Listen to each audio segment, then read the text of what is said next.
Hello, it's Randi Rhodes. Here's a clip from our show, and go to randyrhodes.com for the whole thing and a podcast. Buy a stinking podcast. Mary had a little man. The fall. We believe that all men are created equal. To the magnificent mosaic that is America. From radio beacon to radio beacon. I have a dream. Change has come to America. Believe me. Knock, knock. Who's there? It's a figment of your imagination. Randi Rhodes Show. Turn up your mind. During the Jewish New Year is considered a soul of great righteousness. That was Ruth Bader Ginsburg. She did as much to advance the constitutional rights, opportunities, and justice for women as Justice Marshall did for African Americans. Within an hour of news of her passing, Senate Majority Leader Mitch McConnell said President Trump's nominee to replace Justice Ginsburg will receive a vote in the Senate. The exact opposite of what he said when President Obama nominated Merrick Garland. He created a new rule, the McConnell rule. Absolutely no hearing, no vote for a nominee in an election year. They cannot, just 4 years later, change course when it doesn't serve their ends. I'm speaking to those Republicans out there, Senate Republicans, who know deep down what is right for the country and consistent with the Constitution. In the middle of the worst global health crisis in living memory, Donald Trump is before the Supreme Court trying to strip health care, strip away the peace of mind of more than 100 million Americans with pre-existing conditions. The complications of COVID-19, like lung scarring and heart damage, could become the next deniable pre-existing condition. To jam this nomination through the Senate is just an exercise in raw political power. The Senate should not act until after the American people select their next president. Action and reaction, anger and more anger, sorrow and frustration at the way things are in this country now politically. That's the cycle that Republican senators will continue to perpetuate if they go down this dangerous path. So I appeal to those few Senate Republicans, the handful who really will decide what happens. Please follow your conscience. The problem is, Joe, they don't have one. The problem is you cannot shame them into doing what's right for the country.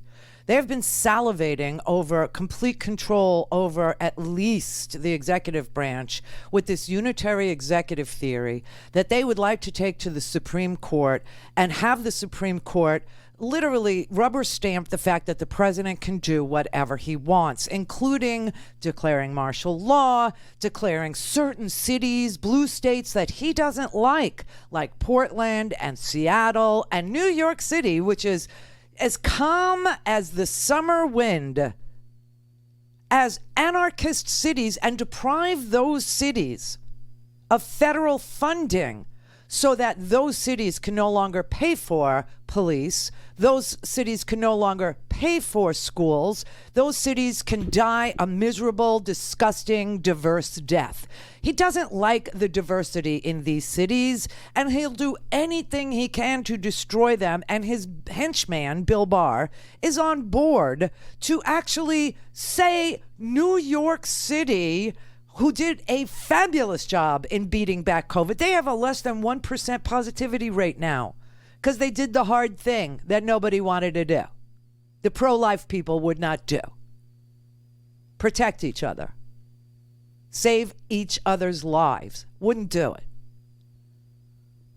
And now he wants to say those cities are guilty of sedition, crimes against the country, and deprive them of their federal funding, while the president goes about his business of taking CARES Act money that was appropriated last March by a bipartisan House and Senate vote, oh yes, bipartisan, and redirect $1 billion of it to defense contractors.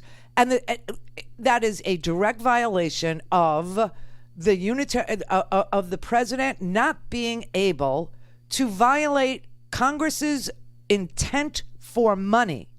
Okay, the president can't spend a nickel, but Donald Trump does. He does it all the time. This is why the Supreme Court is the ideal place for them to control everything that happens in your life, whether or not your city gets federal funding, whether or not your schools get federal funding, whether or not healthcare continues to be a thing in this country in the middle of a pandemic. Remember, on November 10th, Donald Trump and 14 states, all red ones, are in front of the Supreme Court making their oral arguments to get rid of the Affordable Care Act, all of it, which has the protections for pre-existing conditions in it. And if that happens by the beginning of 2021, people who have pre-existing conditions, people who have had COVID, which is a pre-existing condition, will go back to the bad old days when pregnancy is a pre-existing condition. But you love life, right? You love that. It's so bizarre. They don't care about human life. They care about corporations. They care about business. They care about the Dow. They care about those 30 industrial companies. They care about the S&P. They care about 500 companies. And that is the total care that they have for anything that goes on in this country. We could kill each other for all they care. Hence, just put guns on the street. Just put them everywhere. Let everybody have one. Let everybody strap on an Uzi and let them go to the capital of Michigan if they have a blue governor. We won't say a word. And they could all be strapped with semi-automatics and they can threaten to kill her. And it's okay. This is the country we want, because when the people are against each other, we get to steal. When the people are sick and dying, we get to steal. There is a tranche of money in the Social Security Trust Fund. We want it, and we will take it.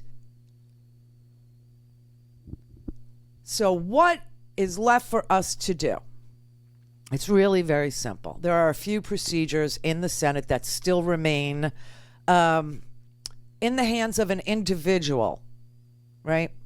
And one of those is called a unanimous consent agreement. Everything the Senate does requires unanimous consent. And typically senators will and just like unanimous consent implies, it means every single senator has to agree to move forward with this or that. If a single senator objects, then the unanimous consent agreement or decree is blocked. And the business of the Senate must come to a halt. And that's the way unanimous consent works. So if each and every Democrat would stay in the Senate chamber, and by stationing one senator on the floor at all times, you could have a Democratic senator rotating in and out for all I care. I don't really care who it is. They can rotate every few hours if they want to. I don't care. They just need to be physically present on the floor. And all they need to say is, I object. Every time the Republicans try to pass a unanimous consent decree. And denying these unanimous consents will gum up the works in a million tangible ways.